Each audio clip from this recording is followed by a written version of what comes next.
À la lecture de la Provence ce jour, j'ai été particulièrement choquée par la posture adoptée par celui qui est censé porter le développement économique de notre territoire lillois.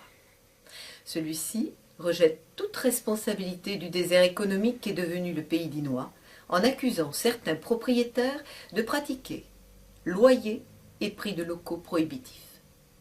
Selon lui, ceci empêcherait toute nouvelle installation. Si tel était le cas, pourquoi des entreprises ou enseignes nationales se seraient-elles installées sur notre territoire pour l'abandonner quelques années plus tard? Souvenons-nous de Kiabi, Mime, la pataterie et maintenant les établissements ouverts pour qui rien n'a été fait pour pérenniser leur exploitation. L'équipe Granet oublie de dire que c'est elle qui a mis en place un taux de contribution foncière sur les entreprises à un taux dissuasif, qui a maintenu des taxes foncières sur le bâti équivalentes à celles pratiquées sur la Côte d'Azur, qui a créé des impôts supplémentaires, tels la taxe sur les transports, à un taux maximal. Le président de la CCI, interrogé dernièrement sur l'évolution du département en matière économique, s'est dit satisfait dans l'ensemble, mais malheureusement, ses propos ont été tout autres concernant notre territoire. En effet, il a un séné fataliste que si nous arrivions à juguler l'hémorragie, ce serait déjà bien. M. Nicolosi oublie volontairement sans doute ses propos, où il a mis en cause l'efficacité de la MDE 04, la mission de développement économique de notre département, organisme auquel notre collectivité participe financièrement au fonctionnement.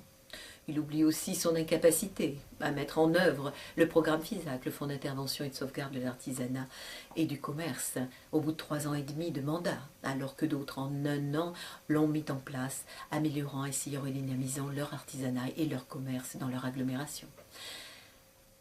Patricia Garnet et son équipe, faute d'ambition, ont accepté des miettes d'aménagement en ce qui concerne le désenclavement routier de Digne. La CCI et la Chambre des métiers concluent, pourtant elles-mêmes sur ce sujet, que les mesures proposées par l'État ne feront que conduire à un enclavement durable de notre bassin de vie.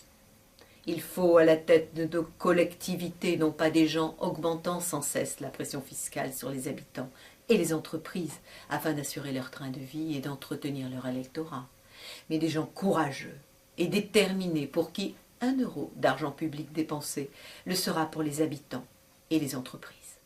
Les élus doivent être des facilitateurs et non pas des collecteurs d'impôts sans cesse plus exigeants.